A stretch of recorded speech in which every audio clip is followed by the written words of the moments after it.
Hello good morning student. हम क्या कर रहे थे, हम अपना पेपर फर्स्ट पढ़ रहे थे जिसमें हम यूनिट नंबर फर्स्ट पढ़ रहे थे और यूनिट नंबर फर्स्ट में भी हमने कुछ थ्योरम्स करी थी। उस थ्योरम्स के बाद हम थ्योरम नंबर 1.25 कर रहे हैं। 1.25 वाली थ्योरम देखिए। 1.25 वाली थ्योरम में लिखा है आर के एक अवयव का अरिक्त तथा ऊपरी परिबद्ध का उपसमुच्चय E is a subset of R. जो काम एस कर रहा था वो काम यहाँ ई कर रहा है और जो काम एफ कर रहा था वो काम आर कर रहा है। E is a subset of R के उच्चक होने की आवश्यक तथा पर्याप्त शर्त है कि अल्फा निम्न शर्तों को संतुष्ट करता है। तो मैंने शॉर्ट में लिख दिया है यहाँ supremum of E equal to alpha है, क्योंकि इंग्लिश में जो आपके पास लिखा हुआ है अल्फा बिलोंग्स टू आर। ठीक है, अब मेरी बात सुनो। जो सबसेट है उसमें एलिमेंट सेट के हैं तो अल्फा देखो फील्ड से बिलोंग करेगा तो एस में भी है। ठीक है, वैसी ही कंडीशन है यहाँ पर अल्फा बिलोंग्स टू आर है। तो पहला जो पॉइंट लिखा है supremum of E equal to alpha. तो फर्स्ट आपको प्रूव करना है x less than equal to alpha for all x belongs to E. जो सेकंड पॉइंट है वहां लिखा है for all epsilon greater than 0 there exist x belongs to E such that x greater than alpha minus epsilon. ये दोनों आपको proof करना है। ठीक है, चलो फर्स्ट पॉइंट लेके चलते हैं। हम पहले हम सुप्रीमम ऑफ ई अल्फा लेके चलेंगे, ये दोनों पॉइंट प्रूफ करेंगे। पहले लिखा है supremum of E equal to alpha. अगर ई का सुप्रीमम अल्फा है तो अल्फा ई का क्या होगा, ऊपरी परिबंध भी होगा। मैंने कहा था सुप्रीमम ऊपरी परिबंध होता है, तो अल्फा ई का ऊपरी परिबंध है और ऊपरी परिबंध है तो वो क्या होगा, ऊपरी परिबंध का मतलब सेट के बाहर का एलिमेंट, क्योंकि अल्फा बिलोंग्स टू आर बोला है। आर बोला है तो यहाँ देखो, यहाँ पर सेट के बाहर का एलिमेंट भी हो सकता है अपर बाउंड, तो सेट के बाहर का भी होता है। तो एक्स से तो क्या होगा, बड़ा, क्योंकि एक्स किस में बिलोंग कर रहा है, ई में, तो एक्स से बड़ा होगा और बराबर भी हो सकता है अगर ये सुप्रीमम है तो। ठीक है, सुप्रीमम है तो बराबर भी हो सकता है, अपर बाउंड है तो क्या है, बड़ा एलिमेंट है, सेट के सबसे बड़े एलिमेंट से बड़ा एलिमेंट। तो ये कंडीशन फॉलो होगी फर्स्ट वाली। लेट यहां देखो सेकंड वाली में epsilon greater than 0, epsilon greater than 0 है, दोनों साइड माइनस से मल्टीप्लाई करो। माइनस से मल्टीप्लाई करने पर ये हो जाएगा माइनस का एप्सिलॉन और 0 पर माइनस से फर्क नहीं पड़ेगा, सिर्फ यहाँ पर साइन चेंज होगा माइनस की वजह से। साइन चेंज होने के बाद दोनों साइड अल्फा को प्लस कर दिया है, देखो। ठीक है, ये कंडीशन बनी है। पहले माइनस से मल्टीप्लाई करके साइन चेंज करा है और दोनों साइड अल्फा को प्लस कर दिया है। ठीक है, दोनों साइड अल्फा प्लस हो गए हैं। अब मेरी बात सुना, अगर यहाँ अल्फा माइनस एप्सिलॉन से बड़ा है तो अल्फा माइनस एप्सिलॉन ऊपरी परिबंध नहीं हो सकता, क्योंकि अल्फा अपर बाउंड है। ठीक है, अल्फा अपर बाउंड है तो इसका मतलब x बिलोंग्स टू क्या है, e है। x बिलोंग्स टू e है और x इक्वल टू भी है अल्फा के। यहाँ देखना x छोटा है अल्फा से और इक्वल भी है, लेकिन यहाँ पर अल्फा क्या है, अल्फा माइनस एप्सिलॉन से बड़ा है। इसका मतलब अल्फा माइनस एप्सिलॉन छोटा ही छोटा है, बराबर तो बोला ही नहीं, बराबर नहीं बोला, तो इसका मतलब x भी क्या है, इससे बड़ा हो जाएगा। ये कंडीशन याद रखना, अगर ये दोनों बराबर हैं तो x इससे भी क्या होगा, बड़ा होगा। ठीक है, यहाँ देखो आप इसका कन्वर्स देखेंगे, हम कन्वर्स में अब उल्टा प्रूफ करेंगे। ये दोनों लेके चलेंगे और इसको प्रूफ करना है हमें। चलो, माना फर्स्ट पॉइंट लिख दिया मैंने और सेकंड पॉइंट लिख दिया। फर्स्ट पॉइंट वो लिख दिया, वही मानेंगे और प्रूफ हमें जो करना है वो लिखेंगे। दोनों पॉइंट लिख दिए मैंने, अब लिख दिया we have to prove that alpha equal to supremum of E. हमें सिद्ध करना है कि अल्फा ई का क्या है, सुप्रीमम है। ठीक है, तो बाय फर्स्ट पॉइंट पहला वाला पॉइंट लिख दिया है। ठीक, पहले वाले पॉइंट में x less than equal to alpha है और x बिलोंग्स टू e है, तो x e का क्या है, ऊपरी परिबंध है, वो आपने पहले भी लिखा है। ठीक है, अगर ये कंडीशन होती है तो अपर बाउंड होता है, ये कंडीशन अपर बाउंड की है। ठीक, लिख दिया अल्फा ई का ऊपरी परिबंध है और नीचे लिखा यदि संभव हो तो माना अल्फा डैश सुप्रीमम ऑफ ई से छोटा है। हमने माना एक अल्फा डैश और अल्फा डैश अपर बाउंड से क्या माना, छोटा माना। Alpha dash less than supremum of E, alpha dash छोटा है अल्फा से, ठीक है। अब मेरी बात सुनो, इसको उधर ले जाएंगे तो ये माइनस का हो जाएगा, तो alpha minus alpha dash greater than 0 हो जाएगा, ठीक है। थोड़ा पलट के लिख दिया, आप उधर ले जाओगे तो यहाँ 0 बचेगा, तो इसको मैंने ऐसे लिख दिया। यहाँ देखो alpha minus alpha dash greater than 0 हो गया है, ठीक है। अब इसको मैंने एप्सिलॉन मान लिया है, यहाँ लिखा लेट एप्सिलॉन इक्वल टू ये, इसको एप्सिलॉन मान लिया है और एप्सिलॉन ग्रेटर देन क्या हो गया 0 हो गया। चलो बाय सेकेंड वाली कंडीशन में है x belongs to e such that ये है, x बिलोंग्स टू e है और सच दैट करके ये लिखना है, तो ये पूरा लिख दिया और एप्सिलॉन की यहाँ वैल्यू रख दी। वैल्यू रखने के बाद ये दोनों तो कैंसिल हो गए, बचा अल्फा डैश, अल्फा डैश बचा है, तो यहाँ आप देखो x क्या हो रहा है x अल्फा डैश से क्या हो रहा है, बड़ा हो रहा है। अगर x अल्फा डैश से बड़ा है तो मेरी बात सुनना, अल्फा डैश सुप्रीमम नहीं हो सकता। क्यों?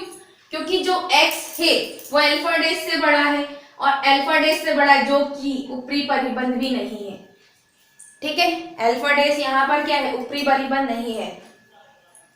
आप जो की जगह यहाँ पर ऐसे भी लिख सकते हो, अल्फा डैश ऊपरी परिबंध भी नहीं है, जो कि विरोधाभास है, अतः नीचे supremum of E equal to क्या हो गया है, अल्फा हो गया है। हमने अल्फा डैश माना था एक, ठीक है, वो अल्फा डैश क्या हो गया, ऊपरी परिबंध नहीं है, तो यहाँ पर अल्फा डैश ई का ऊपरी परिबंध भी नहीं है। अगर ऊपरी परिबंध नहीं है तो क्या हो जाएगा, x बिलोंग्स टू e है, ठीक है, ऊपरी परिबंध नहीं जो कि विरोधाभास है, तो supremum of e equal to क्या हो गया है, अल्फा हो गया है। ये सबको क्लियर हो जाना चाहिए, यहाँ तक सबको क्लियर हो गया होगा, ये थ्योरम कंप्लीट हो गई है, ठीक है। चलो ये थ्योरम कंप्लीट करने के बाद हम कुछ क्वेश्चंस देखते हैं। मैं अभी आपको सुप्रीमम इन्फीमम के कुछ क्वेश्चंस बता रही हूँ, एग्जाम्पल दे रखे हैं बुक में ही। सुप्रीमम और इन्फीमम के एग्जाम्पल्स आपने करे भी हैं। उसके बाद एग्जाम्पल दे रखा है, एग्जाम्पल में जो पहला वाला ए वाला पॉइंट है उसमें दे रखा है 1 + 1/n, ठीक है, और यहाँ पर n बिलोंग्स टू है n, है ना। चलो एक सेट बना लेते हैं, इसे सेट S मान लूं मैं, ऐसे मान लेते हैं। बताओ n से बिलोंग कर रहा है तो यहाँ बनेगा 1 + 1/1, तो ये 2 हो जाएगा। फिर आ जाएगा 1/2 में 1 प्लस करेंगे तो 3/2, ठीक है। फिर 4/3, फिर 5/4, ऐसे करके ये चलेगा। क्या निम्न समुच्चय परिबद्ध हैं, ये पूछा है, ठीक है। चलो निम्न समुच्चय परिबद्ध हैं ये बोला है, तो मेरी बात सुनना आप ध्यान से। अपर बाउंड है, अब यहाँ देखना इसका सुप्रीमम क्या होगा, supremum of s equal to 2 होगा और infimum of s equal to 1 होगा, जो सेट में है ही नहीं। लेकिन एक चीज देखना, आप यहाँ पर इस पे लिख रहे हो 5/4, ऐसे 6/5 लिखोगे, डिवाइड करोगे तो 1 पॉइंट समथिंग आएगा, मतलब लास्ट में कहीं जाके ये 1 हो रहा होगा। ये हमें सिर्फ सपोज करना है, 1 हो रहा होगा, मतलब 1 क्या है इसका, 1 क्या है इसका निचली परिबंध है, ठीक है। 1 इसका निचली परिबंध है, 2 अपर बाउंड है, तो ये कौन सा सेट हो गया, बाउंडेड सेट हो गया, ठीक है।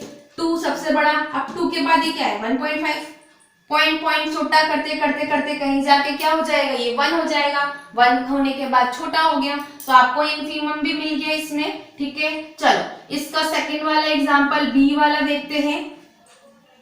बी वाला पॉइंट देखो, इसमें बी वाले पॉइंट में लिखा है 1 - 1/n, ठीक है, और n बिलोंग्स टू क्या है, n है, n किससे बिलोंग कर रहा है, n से बिलोंग कर रहा है। चलो हम इसे सॉल्व करते हैं। अब देखो 1 से बिलोंग कर रहा है तो यहाँ पर s इक्वल टू आ जाएगा 1 माइनस 1 0, 1 माइनस 1/2 तो 1/2, ठीक है। फिर 1 माइनस 1/3, 3 माइनस तो 2/3, ठीक है। फिर उसके बाद 3/4, फिर 4/5, ऐसे ही करके ये आगे तक जा रहा है, ठीक। अब यहां मुझे बताओ सबसे छोटा एलिमेंट 0 है, सुप्रीमम ऑफ एस और supremum infimum of S. Infimum और सुप्रीमम, इनफीमम क्या है इसका, अब यहां देखो इनफीमम तो 0 है, ठीक है। चलो अब यहां देखना ये 1/2 का मतलब 0.5 है। आप डिवाइड करते हो 1 को 2 से तो 0.5 ही आता है। अब यहाँ पर 3 को डिवाइड करो 4 से तो 0.0, ठीक है, 0 पॉइंट लगा दिया, 28, ठीक है। अब ऐसे ही 28 के बाद क्या आ गया 0, यहाँ पर 0.75 आ गया है।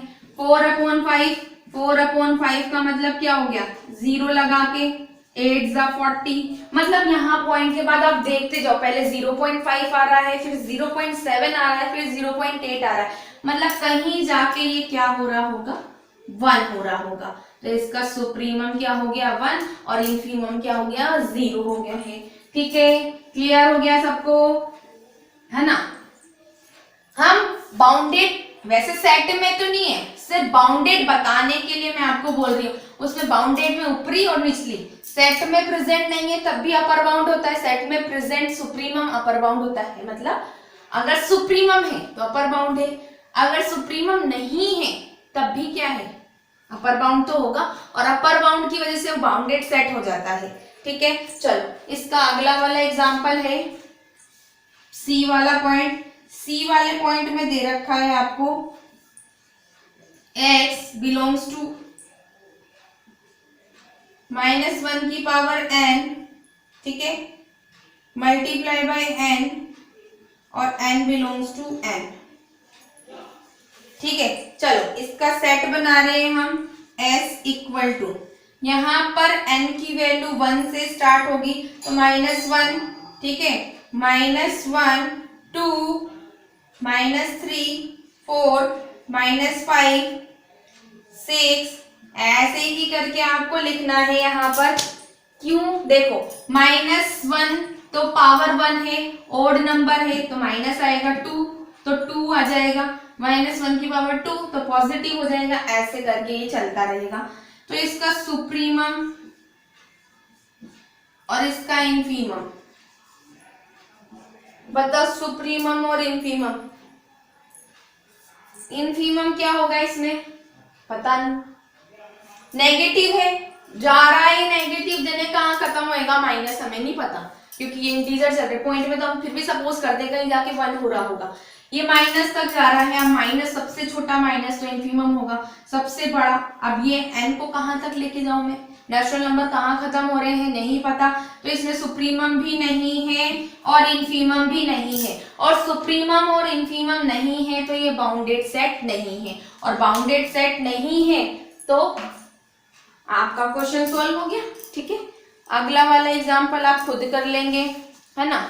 अब मैं आपको एक चीज जो डेफिनेशन पढ़ा रही हूँ, पूर्णता अभिग्रहित की, कंप्लीटनेस, कंप्लीटनेस क्या होता है उसकी एक थ्योरम है, और वो मेजर क्वेश्चन में ऑलवेज आती है, मेजर में वो वाली थ्योरम हमेशा आएगी पेपर में, ठीक है। चलो वो वाली थ्योरम पढ़ने के लिए पहले हम डेफिनेशन देखते हैं कंप्लीटनेस की, पूर्णता की, पूर्णता अभिग्रहित कहते हैं जिसे। चलो कंप्लीटनेस इंग्लिश में हम बोलते हैं कंप्लीट, यहां देखो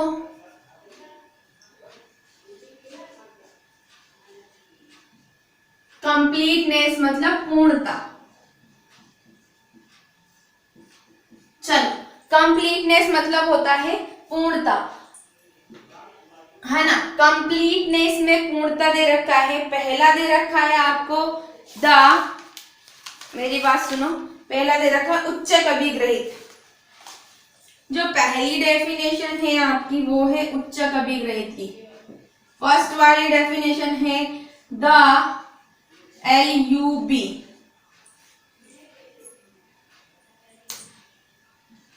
हिंदी में बोलेंगे उच्चक अभिग्रहित। उच्चक अभिग्रहित की डेफिनेशन देखो, मैं अभी आपको डेफिनेशन क्लियर कर रही हूं इसकी, देखना। यहां बोला है क्रमिक क्षेत्र F के प्रत्येक, क्रमिक क्षेत्र F के प्रत्येक ऊपर की ओर परिबद्ध अरिक्त उपसमुच्चय S का उच्चक F में विद्यमान होता है तो उसे उच्चक अभिग्रहित करते हैं, कहते हैं। मतलब अगर सेट S का उच्चक F में हो तो वो क्या हो जाएगा, सेट S का उच्चक F में हो तो उसे उच्चक अभिग्रहित कहेंगे।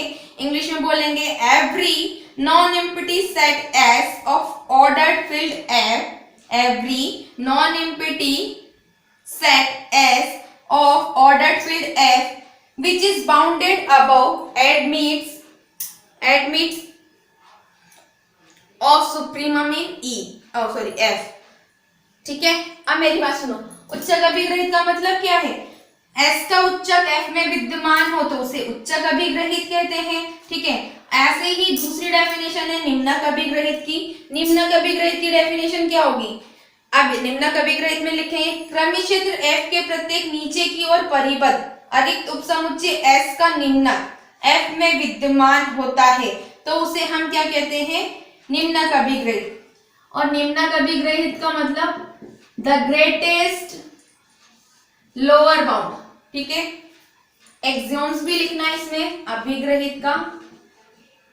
ठीक है बच्चों, यहां पर आप एक्सियोम लिखोगे तो लिख देना, इसकी डेफिनेशन आपको समझ में आ गई होगी। अगर उसका उच्चक F में, और मेरी बात सुनो, सब सेट का एलिमेंट सेट में प्रेजेंट होगा ही सही। ठीक है, उसके बाद है पूर्ण क्रमिक क्षेत्र। पूर्ण क्रमिक क्षेत्र, हाँ आपने क्रमिक क्षेत्र पढ़ा है। ठीक है, क्रमिक क्षेत्र में क्या था, वो चारों एक्सोम्स क्या हो रहे थे, फॉलो हो रहे थे, तो वो क्या बन रहा था, क्रमिक क्षेत्र। और ये है पूर्ण क्रमिक क्षेत्र। पूर्ण क्रमिक क्षेत्र की डेफिनेशन है जो क्रमिक क्षेत्र क्रम पूर्णता अभिग्रहित को संतुष्ट करता है वो पूर्ण क्रमिक क्षेत्र कहलाता है। ठीक है, अब मेरी बात सुनो, प्रत्येक परिबद्ध समुच्चय का उच्चक तथा निम्नक F में विद्यमान होता है। वही बाउंडेड सेट की तरह है उच्च, वहां पर तो ऊपरी परिबंध और निचली परिबंधता। इसमें बोला है प्रत्येक परिबद्ध समुच्चय के उच्चक तथा निम्नक F में विद्यमान हो तो F क्या होता है, पूर्ण क्रमिक क्षेत्र कहलाता है। वास्तविक संख्याओं का समुच्चय, वास्तविक संख्याओं का क्षेत्र R पूर्ण क्रमिक क्षेत्र है। R क्या है, पूर्ण क्रमिक क्षेत्र है। और क्रमिक क्षेत्र में हमने Q लिखा था, याद करो, वहां पर Q लिखा था। ठीक है, और C को क्या लिखा था, वो क्रमिक क्षेत्र नहीं था, कॉम्प्लेक्स नंबर वाला। यहाँ पर क्रमिक क्षेत्र की डेफिनेशन, पूर्ण क्रमिक क्षेत्र आ गया समझ में आपको। पूर्ण क्रमिक क्षेत्र में हमने बोला है अगर उच्चक और निम्नक F में विद्यमान है, supremum and infimum exist in F, अगर F में एग्जिस्ट कर रहे हैं तो वो पूर्ण क्रमिक क्षेत्र कहलाएगा। और पूर्ण क्रमिक क्षेत्र की एक थ्योरम बहुत इंपॉर्टेंट है, वो पेपर में मेजर क्वेश्चन में आती है। मेजर का मतलब आप समझ रहे हो, 15 नंबर का क्वेश्चन है वो, 15 नंबर का क्वेश्चन। थोड़ा सा यहाँ पर जो थ्योरम है हमने 1.25 करी थी तो इसका भी नंबर 1.25 ही लिखा हुआ है। ठीक है, अब यहाँ देखो, उसमें बोला है परिमेय संख्याओं का समुच्चय Q पूर्ण क्रमिक क्षेत्र नहीं है। परिमेय संख्याओं का समुच्चय Q पूर्ण क्रमिक क्षेत्र नहीं है। हमने क्रमिक क्षेत्र पढ़ा था तो उसमें Q क्या था, क्रमिक क्षेत्र था, Q क्रमिक क्षेत्र था। लेकिन यहाँ पर बोला है कि Q पूर्ण क्रमिक क्षेत्र नहीं है। अब Q पूर्ण क्रमिक क्षेत्र नहीं है तो पूर्ण क्रमिक क्षेत्र नहीं के लिए हमें प्रूफ करना पड़ेगा। ठीक है, उच्चक और निम्नक क्या हो, अगर F में विद्यमान हो तो पूर्ण क्रमिक होता है।